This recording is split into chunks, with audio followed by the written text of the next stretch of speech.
आता हे सगळं सामान इकडे पडलंय ना, आता बघू ती काय आयडिया करते. हा, करू ना शिफ्ट करू काहीतरी. हा, तुला माहितीये का, गृहप्रवेशाची आयडिया पण तिचीच होती. तिचंच म्हणणं होतं की तुझ्या हस्ते पूजा करायची. आई, काय झालं? काय नाही. आई, तुम्हाला घर आवडलं नाहीये का? वच्छी मावशींच्या घरापेक्षा मोठंच आहे हे घर.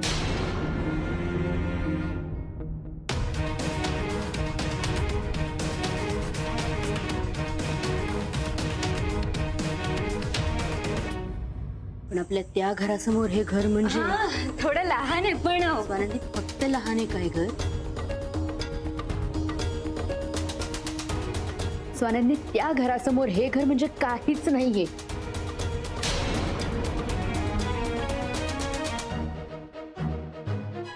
आई, मला मान्य आहे, पण अचानक ओढवलेल्या परिस्थितीत हातात काहीच नसताना त्या घरासारखं घर कसं मिळेल? आणि आपण प्रयत्न करूया ना त्या घरासारखं घर मिळवण्याचा. पण तोपर्यंत ऍडजस्ट करायला काहीच हरकत नाही, कारण हे घर त्यांच्या ऑफिसने दिलंय, म्हणजे त्यांच्या कष्टाचं फळ आहे. आपल्याला आनंद वाटायला हवा ना. पण घरासाठी कंपनीकडे हात पसरायची वेळच इंद्रनीलवर का आली, या गोष्टीचं वाईट वाटतंय मला.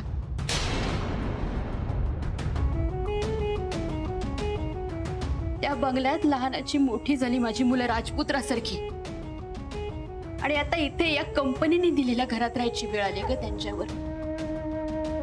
हे दुःख इतकं मोठं आहे ना की छोटी छोटी सुख दिसतही नाहीयेत माझ्या डोळ्याला. पुढे जाता जाताना अचानक मागे आलो असं वाटतंय मला. तसं नाहीये आई. ऍक्च्युली मला काय म्हणायचं ना तुम्हाला कळत नाही. स्वानंदी, तुला कळत नाहीये मला काय म्हणायचंय ते.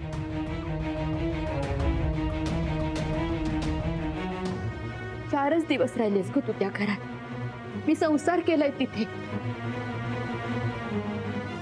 आपला अवयव एखादा कोणीतरी अचानक तोडावा तेव्हा कसं होतं ना, तसं होतंय मला. काय कळणार ग तुला? तुझ्यासाठी ते घर अनोळखीच होतं. आई, काय स्वानंदी, आमचं अर्ध आयुष्य गेलंय त्या घरात. त्या आठवणी तर मनातनं पुसून नाही ना टाकता येणार. बाबा, तुमचं बरोबर आहे आणि मला ते कळतंय, पण ह्या घरात आज आपला पहिला दिवस आहे. आणि आम्ही सगळ्यांनी मिळून एकत्र आनंदाने सजवलंय घर ना, म्हणून. निरंजन, आहे त्यात आनंद मानण्याची मध्यमवर्गीय वृत्ती कधी निर्माण झाली रे तुझ्यात? आणि परिस्थिती जरी बदलली असली ना तरी प्रतिष्ठा नाही बदलली अजून. पण परिस्थितीप्रमाणे बदलायला नको का आपल्याला? नाही निलेमा, आपण परिस्थिती बदलायची असते, आपण स्वतः नाही.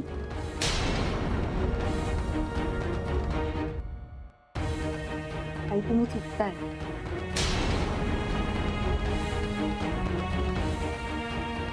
माणसाने कधीतरी नमतं घ्यायला हवं. स्वानंदी, बास.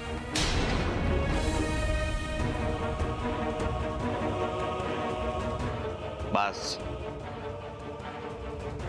तिचं म्हणणं बरोबर आहे. त्यांचा सगळा संसार झालाय त्या घरात. आमचं बालपण गेलंय त्या घरात.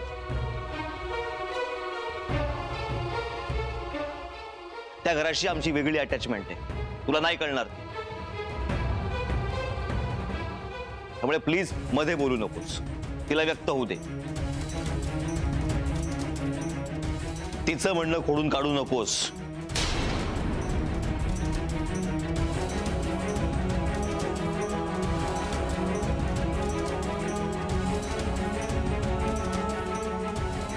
बस.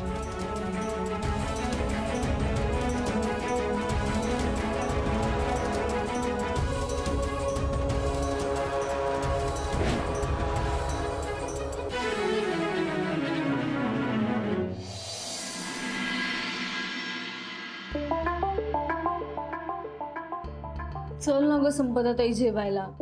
अगं दुसऱ्यांदा बोलवायला आले की नाही मी. तू 10व्यांदा येशील तरीही माझं उत्तर हेच असणार आहे, मला भूक नाहीये. पण तुला काय झालंय भूक नसायला? सायली, स्वानंदी जिंकली. तिने मला पुन्हा एकदा हरवलं, माझ्यावर मात केली. तू उगाच काहीतरी बोलतेय संपदाताई. यावेळी चक्क तुझाच गैरसमज झाला होता आणि तू क्रॉस चेक न करता इकडे येऊन बोंबलीस. माझ्याशी नीट बोला. पण दरवेळी जिंकतेस ना स्वानंदी. ही बच्ची आता तिला एवढी साथ का देते हेच कळत नाहीये मला, म्हणून ती डोक्यावर चढली एवढी.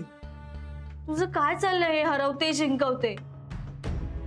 अगं तुमच्यात रेस असल्यासारखं काय बोलतेस तू? आणि वच्छी आत्या जहागीरदारांची नातेवाईक आहे. पण या वच्छी आत्याला मला त्रास देण्यात एवढा काय इंटरेस्ट आहे मला हे कळत नाही. या वच्छी आत्यामुळे स्वानंदी आणि माझ्या मधल्या कॉम्पिटिशनला लग्नानंतर रेस असल्यासारखी धार आली. हे बघ संपदाताई, मला मान्य आहे की स्वानंदी जरा जास्तच लाडकी आहे सगळ्यांची, पण म्हणून कॉम्पिटिशन आणि रेस वगैरे मला नाही पटत. अगं आपण बहिणी आहोत. हो ना, मग मला सांग ना, स्वानंदी आणि माझ्यात काय फरक आहे? सायली, तुला चांगलंच माहिती, जे बोलते जे आहे ते माझं तोंडावर खरं खरं आहे. पण स्वानंदी आतल्या गाठीची आहे असं ना सगळं मनात दाबून ठेवते. आणि त्यात तिचा टिपिकल मिडल क्लास मेलोड्रामा. संपदा,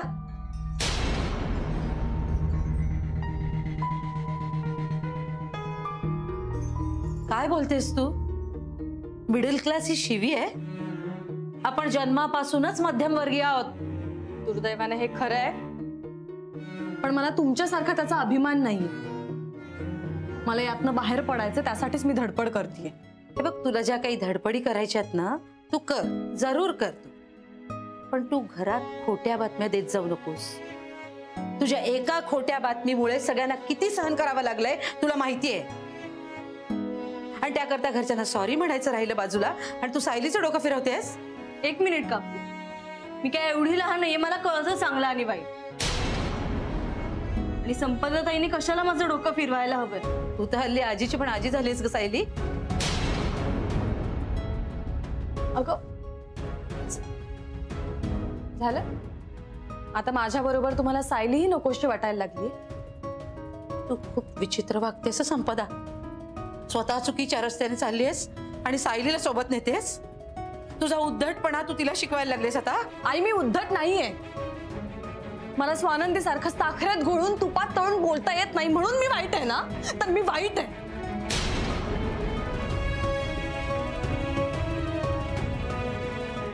काही मुलगी स्वानंदीच्या वाईटावर आहे मला कळतच नाहीये. स्वतःच्या सख्ख्या बहिणीचा इतका दुस्वास. संपदा, अगं तुला माहीतही नाहीये स्वानंदी कुठल्या परिस्थितीशी जुळवून घेते.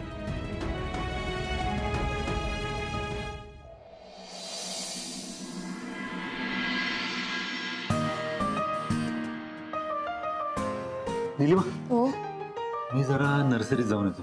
हं? काय हल्ली जरा दुर्लक्षित झाले तिकडे, हो, आणि रोपही तर हाणली असते. हो. बरं नीलिमा, आपल्याला जरा जास्त काम करावं लागेल. इन्कम वाढला पाहिजे. पावसाळ्याच्या आधी नवीन रोपं आणूया. नका काळजी करू, सगळं व्यवस्थित होईल. काळजी नाही करत, पण काळजी घ्यायला मात्र पाहिजे. आपण वर्किंग आवर्स वाढवूया. हो, तुम्ही आता जाताच आहे तर माझ्याकडनं पण रोपांवर मायेचा हात फिरवा ना. चल ये.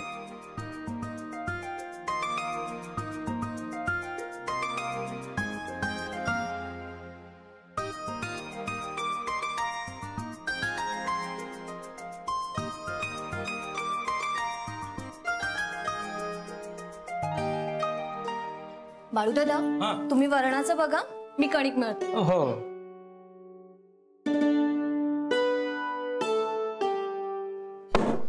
स्वानंदीताई येण्याआधी होईल तेवढं करून ठेवलंय मी. हो, अहो आल्या आल्या लगेच कामाला लागतात, काहीच करून देत नाही. म्हणूनच म्हटलं मीही पोळ्या करून घेते. बरं झालं त्यांना आणि नील साहेबांना भाजी आणायला पाठवलं होतं. तसंही दोघांचं नवीन लग्न झालेलं आहे. हो, कधी एकमेकांशी बोलायला सुद्धा भेटत नाही. हो, म्हणूनच पाठवलं मी त्यांना भाजी आणायला. त्याआधी नील भाऊजी नव्हते, बाहेर गेले होते. दोघेही एकटे पडल्यासारखे झाले होते. वाईट वाटतं मला. आणि असंही ह्या वयात बाईसाहेबांना कशाला स्पेशल खोली पाहिजे? आल्यापासून आताच बसल्यात. रात्री तरी सोडतायत की नाही देव जाणे बेडरूम.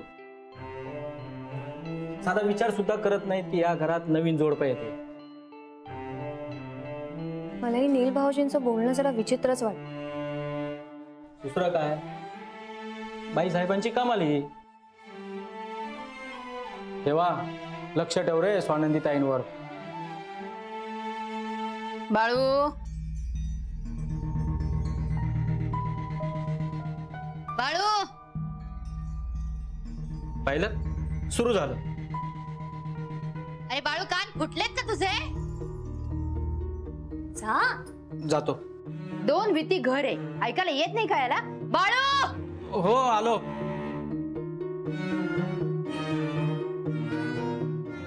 काय ऐकू नाही येत तुला? काय झालं? काही काम होतं का? सांगितलेली कामं आधी धड कर. कुणी घातलेत गाद्या? मीच घातल्यात. वर नाही गेलेले अजून मी. दक्षिणेकडे पाय करून झोपवतोयस तू? हं? ए गाद्या नीट नाही घातल्यास तू. पाय दक्षिणेकडे होत आहेत. मला त्याच्यातलं काही कळत नाही ना. मग आता कळलं ना? इकडच्या बाजूला डोकं कर, फिरव गाद्या. हो हो हा. करतो करतो. काय करतो? आणि पाण्याचे तांबे आणून ठेव इथे. आणि झोपायच्या आधी मला दूध लागतं. आठवतंय ना अजून सगळं? हो आठवतंय ना. आठवतंय ना. हा. बरं तुम्ही म्हणजे तुम्ही इथे झोपणार आहे? मला हॉलमध्ये झोपलेलं कधी बघितलंयस का तू? नाही. मग? आणि सगळं सामान आतमध्ये आणून ठेव. मला सगळ्या गोष्टी वेळच्या वेळीच हव्या. घर बदललंय, मी नाही. हो.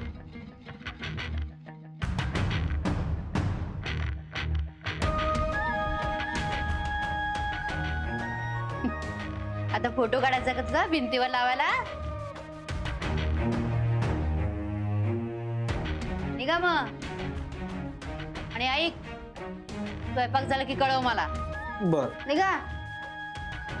हा, एक एक नग भेटलेत.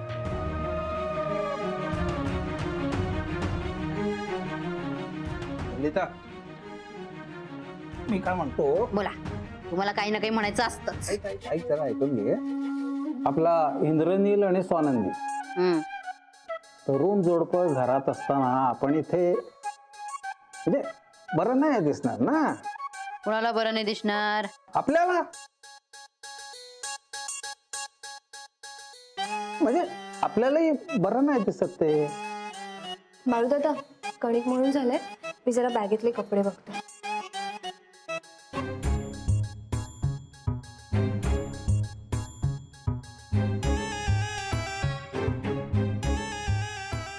भावनेच्या भरात वाहून जाण्याऐवजी मी काय सांगते ना ते नीट ऐका.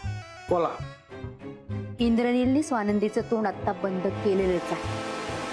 तिचं तोंड जर असंच कायम बंद राहिलं तरच तिला आपण घराच्या बाहेरचा रस्ता दाखवू शकू. नाही तर ही धूंड आपल्या गळ्यात कायमची अडकेल.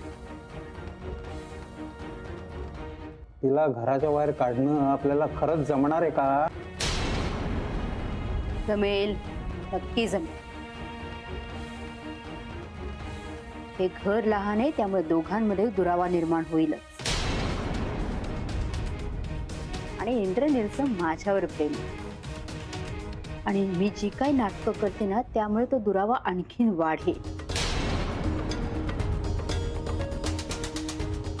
आता बघा मी काय करते.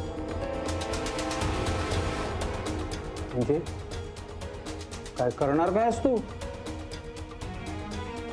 मी म्हणाले ना बघा काय करते ते.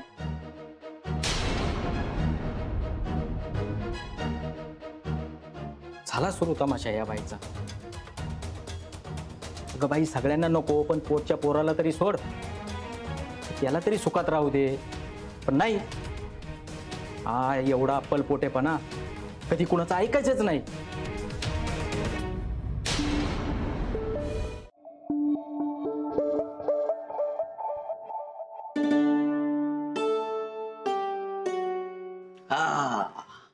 माझ्या एव्हर फ्रेश बहिणीसाठी फ्रेश फ्रेश भाजी.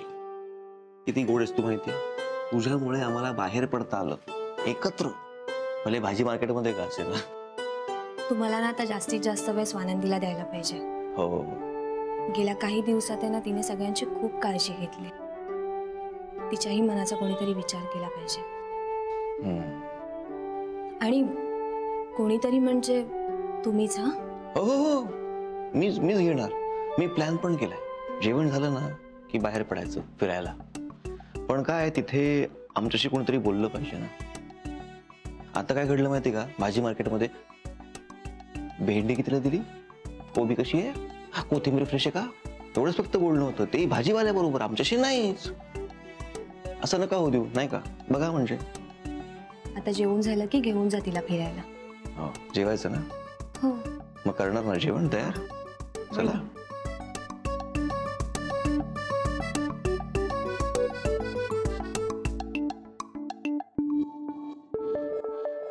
आई, काय झालं.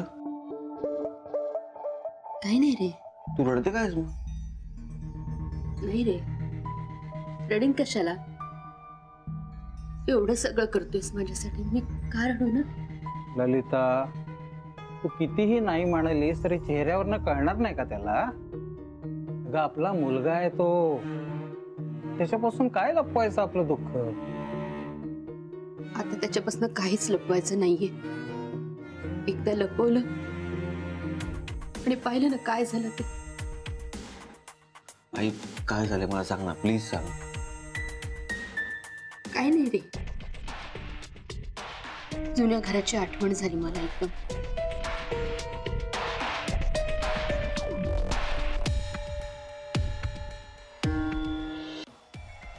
हे असं गाद्या घालून खाली झोपण्याची सवय नाही ना रे कधी. 2 तरुण सुना आहेत घरात. घराला पडते नाही, उघड्यावर आल्यासारखं वाटतंय. घरात कुणी आलं तर फर्निचर नाही बसायला. कुठे होतो आपण, कुठे खड्ड्यात आलो. काय झालं रे हे सगळं. हे बघ ललिता, ते जुनं सगळं विसरता येणं कठीण आहे. पण त्या घरात होतं तसं शिसवी फर्निचर आता आणायला जमणार आहे का इंद्राणीला. काय सांगतायत आई भाऊजींना. मला तर स्वानंदीचीच काळजी वाटते.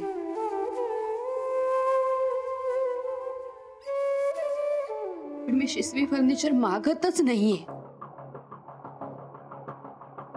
पण घरात कोणी पाहुणे आले तर बाहेर बसायला तरी नको का काही. आई, मला कळतंय. सॉरी इंद्रनी, खरं तर या सगळ्या गोष्टी मी तुला आत्ता नकोच सांगायला. तसं नाही आई. तू मला नाही सांगणार तर मग कोणाला सांगणार. तू आणि स्वानंदी दोघं सुखात आहात, हा एकच आनंद आहे माझ्या आयुष्यात. पण या सगळ्या गोष्टी बघितलं, ओकोबोक घर बघितलं ना, किती आनंदार पण विरजण पडत रे. आई, तू अजिबात काळजी करू नकोस.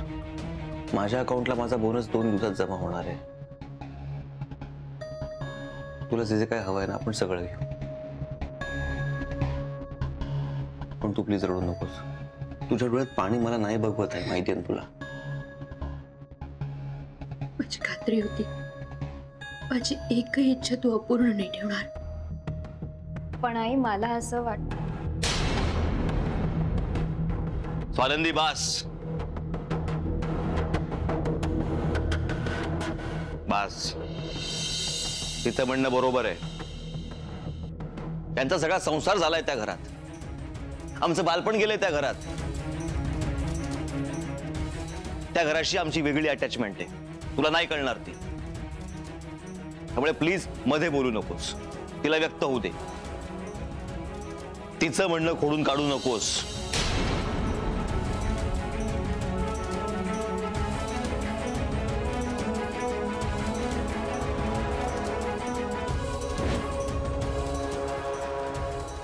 स्वानंदी, सॉरी. खरं तर सगळ्या गोष्टी इतक्या छान सांभाळतेस तू. आता मी तुला धीर द्यायला हवा, पण राहवलंच नाही ग मला, म्हणून मग मी. आई तू तिला काय सॉरी म्हणतेस? तिने तुम्हाला सांभाळलं, तिने स्वतःचं कर्तव्य पूर्ण केलं. आता तुमच्या इच्छा पूर्ण करून मला माझं कर्तव्य पूर्ण करायचंय.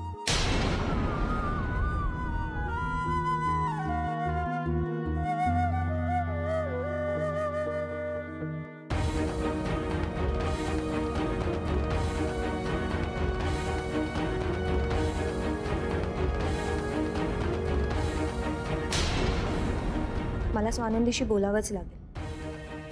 हे जे सगळं सुरू आहे याचा परिणाम काय होईल ते या बिचारीला माहीतच नाहीये.